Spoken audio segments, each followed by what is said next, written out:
Muito bem, queridos, no estudo da lição número 3, na parte de quinta-feira, vamos falar sobre um tema recorrente que é a glorificação. Ontem falamos sobre o tema recorrente da crença e da incredulidade. Ontem mostramos que Jesus estava muito ligado com os assuntos terrestres para ajudar os seres humanos a entender que ele era divino e que estava com uma missão de salvação. Infelizmente, as pessoas não entenderam. Então, o plano divino era mostrar que o ser humano precisava de um redentor. Infelizmente, o ser humano, como sempre orgulhoso, criou regras, tradições e não reconheceram Jesus como a luz que devia vir ao mundo. Agora, na lição de hoje, vamos ver que Jesus passou toda a sua vida glorificando o Pai. Todas as ações de Jesus eram na direção da glorificação do Pai. Inclusive, quando o moço rico disse, bom mestre, que farei para ele dar a vida eterna? Jesus disse, eu não sou bom. Bom só existe um que é Deus. Transferiu a glória de ser bom para o Pai, glorificando assim o nome do Pai. Por isso, Jesus Cristo se tornou o Cordeiro de Deus que iria tirar o pecado do mundo. Isso foi profetizado desde o Éden. No Monte da Transfiguração, Pedro, Tiago e João, eles viram Jesus glorificado entre Moisés e Elias. E ali eles viram como era a glória de Jesus no céu. E ficaram com tanto medo que eles se curvaram e ficaram de cabeça assim no chão, até que Jesus os tocou e disse, não tenham medo, tudo está bem.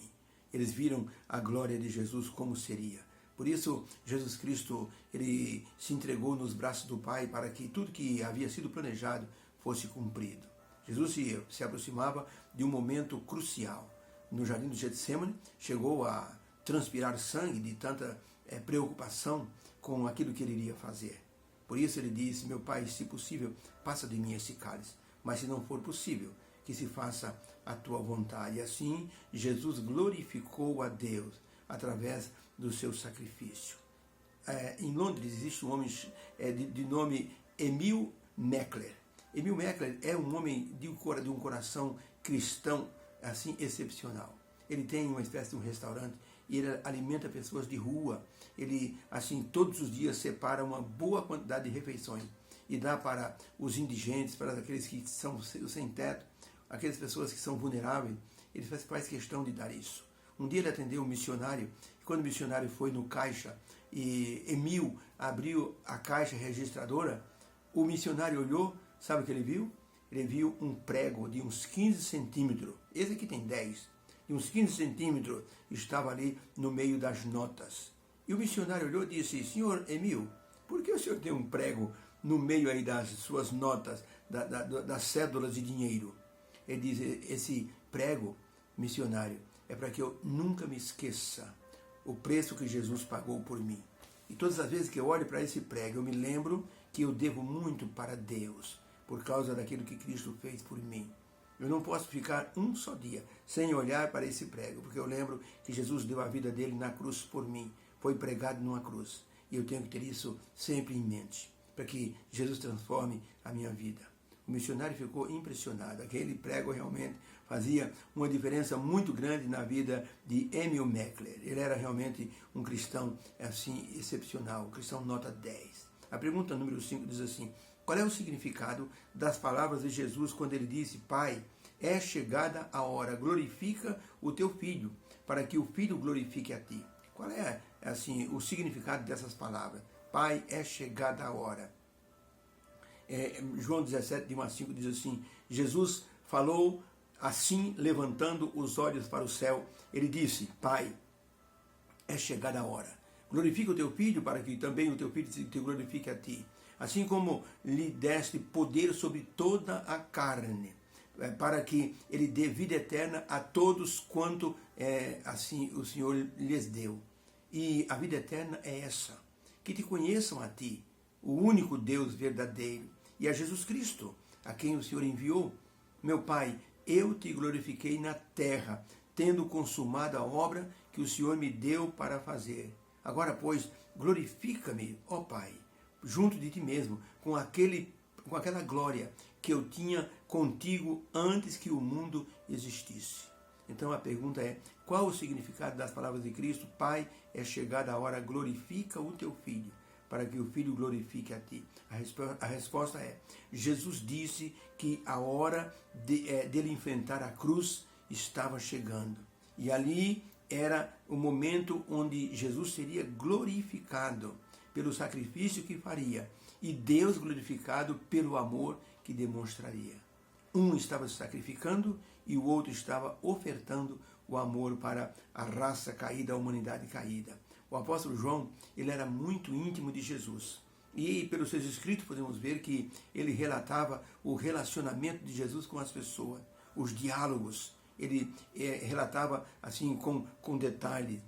Todas as pessoas que ele ajudou, ele conversava com as pessoas, para que as pessoas estivessem numa condição de glorificar a Deus. João também relatou os conflitos com os líderes religiosos que rejeitaram Jesus, em torno dos quais Jesus fazia questão de mostrar-lhes que havia um erro na tradição que eles estavam seguindo, mas eles não aceitavam as correções de Jesus. As declarações de Jesus sempre foram de origem divina, e isso causava estranheza entre aqueles doutores da lei, entre os fariseus. Eles diziam: ele está dizendo que é do céu? Como? Se o pai dele é José e a mãe Maria? Não são os seus irmãos Tiago e também José e também Simão e as suas irmãs não moram aqui conosco? Como ele diz que é do céu? De onde vem o poder que ele tem? E estranhavam e rejeitaram Jesus por causa disso. Por isso Jesus disse: não existe profeta com honra na sua própria terra. Na sua própria terra vão duvidar dele.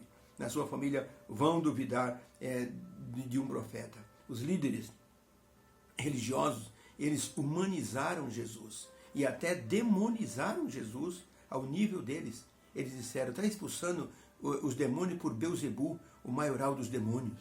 Jesus disse: olha, não digam isso. Vocês não podem atribuir ao diabo uma obra que o Espírito Santo fez. Não digam isso, que vocês não vão ter perdão. E eles então ficavam assim impressionados com a clareza com que Jesus explicava as coisas. E Jesus chegou a dizer para eles que vocês precisam me ver como filho de Deus. Por isso João fez questão de iniciar o seu livro com as palavras: no princípio era o verbo estava com Deus e o verbo era Deus.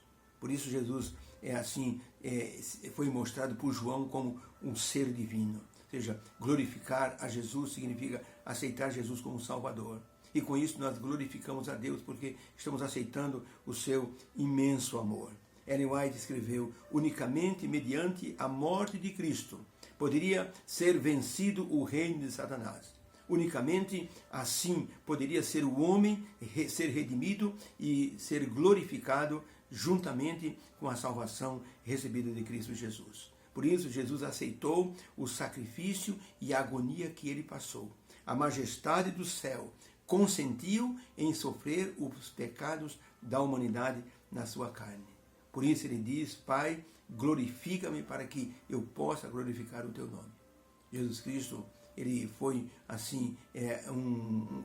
eu diria que um agente da salvação que cumpriu com todos os requisitos o plano da salvação.